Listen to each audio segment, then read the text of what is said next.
Nous avons rencontré pour vous un Québécois qui vit sa passion pour l'astronomie d'une façon tout à fait inusitée. Quand il entre chez lui le soir après une bonne journée de travail à l'imprimerie, Réal Manceau fabrique des instruments scientifiques anciens. La qualité et la minutie de son travail sont telles que ses chefs-d'œuvre peuvent être admirés, entre autres, au Musée de la civilisation de Québec, au Cosmodome et au Planétarium de Montréal. Les premiers astronomes qui scrutaient le ciel rêvaient de voyager dans l'espace. Réal Manceau, lui, recrée ces instruments avec lesquels il voyage dans le temps.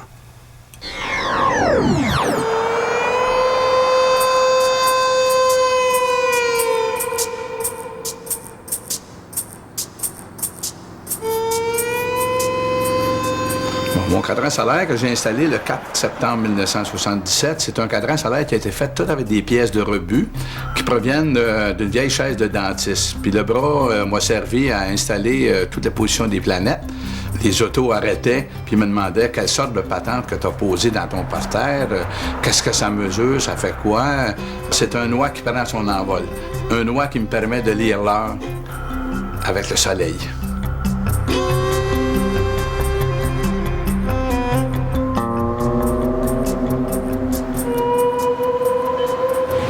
Oui, mon astronomie amateur a commencé en 1973. Puis là, j'ai décidé de me fabriquer un télescope de 8 pouces de diamètre, ou 203 mm. Puis ça a été une réalisation que j'ai faite. Ça m'a pris 2 ans et demi construire le télescope. Puis j'ai construit le télescope avec toutes des pièces artisanales que je trouvais à différents endroits. Fait que c'est comme ça que le télescope, je peux m'en servir à l'occasion pour observer les planètes, les nébuleuses, les galaxies. Puis la pollution de Drummondville a augmenté avec les années. Fait que là, c'est plus difficile d'observer des planètes. Mais c'est quand même un instrument qui est confortable pour un astronome amateur qui est d'une ville.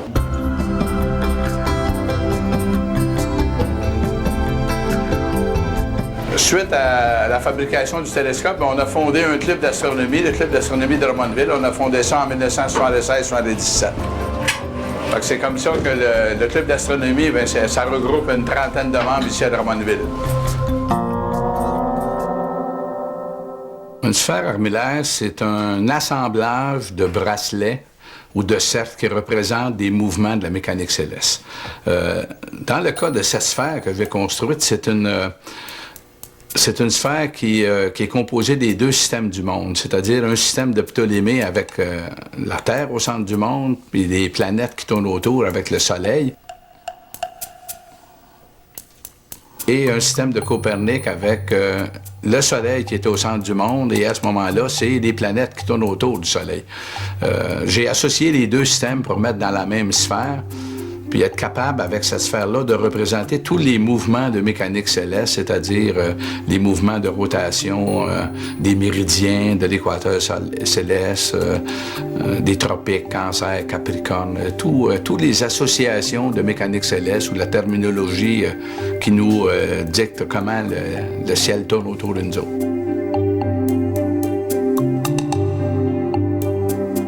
Tous les fois qu'on fait des instruments de différentes catégories, on est obligé de faire différents instruments. Fait que je me suis fabriqué une scie à ruban, une machine pour fabriquer des boules, je me suis fabriqué une plieuse pour plier des cercles là, qui vont aller sur les sphères armillaires, des choses comme ça. Fait que c'est à tous les fois qu'on a besoin, on prend le temps de se fabriquer les instruments qui sont nécessaires.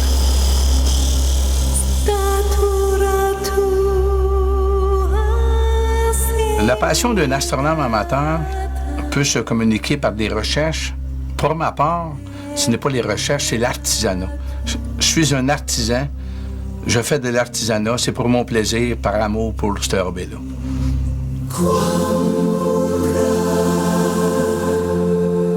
Réal Manceau a reçu au fil des ans de nombreuses distinctions et plusieurs musées exposent ces magnifiques répliques d'instruments anciens.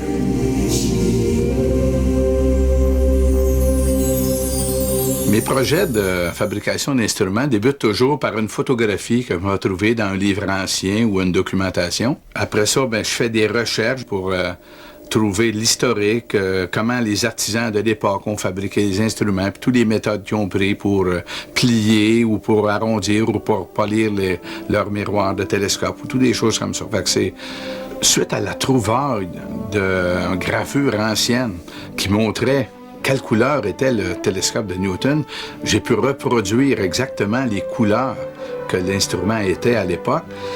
Et ça m'a permis de vraiment faire un instrument qui ressemble beaucoup à celui que Newton avait fait à l'époque en 1671. J'ai eu l'occasion de ramasser sur un antiquaire cette vieille lunette de l'ingénieur Chevalier, opticien du roi. Puis suite à l'achat de la lunette, je l'ai toute réparée parce qu'elle était pas mal brisée, puis le laiton était détérioré beaucoup. Puis après la réparation, bien, j'ai pu faire des tests d'optique avec en observant la planète Jupiter, puis on voit très bien les satellites de Jupiter avec cette lunette.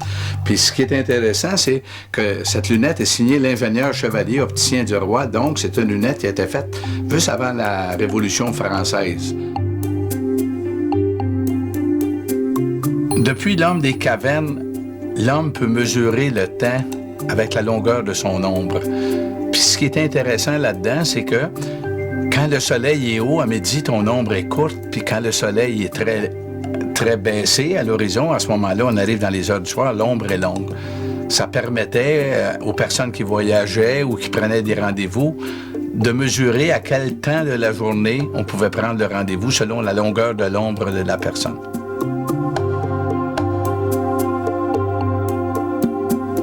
Tellurium lunarium, c'est un instrument, en bon français, qui dit c'est un instrument Terre-Lune.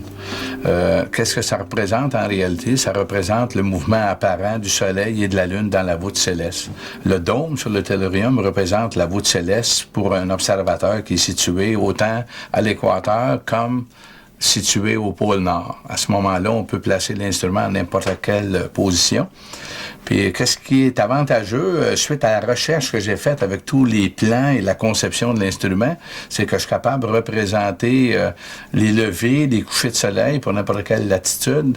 Et aussi, je suis capable, avec un système de moteur électrique et électronique, d'avoir un instrument qui me donne tout le suivi, si on veut, de la mécanique céleste. Parce que de jour en jour, le tellurium suit les rotations du Soleil et de la Lune et de la Terre. Tout tourne ensemble. C'est un instrument qui me permet d'avoir une horloge céleste dans mon sous-sol.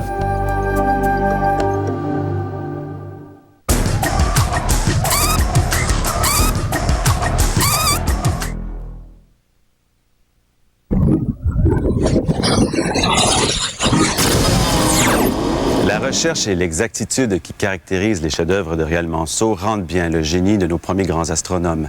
Pendant qu'il fait revivre ces grands moments de l'astronomie, des centaines de Québécois de tous les milieux scientifiques participent activement aux missions d'exploration spatiale internationale. C'est grâce à la grande qualité de nos scientifiques et à la reconnaissance de notre expertise dans les domaines de la robotique et des sciences spatiales, de l'observation terrestre et des télécommunications que nous occupons de très bonnes places lors des missions internationales, car les quelques centaines de millions de dollars investis annuellement au Canada sont bien petits aux côtés de ceux de nos cousins français et de nos voisins du Sud. Merci d'avoir été là. On se retrouve la semaine prochaine.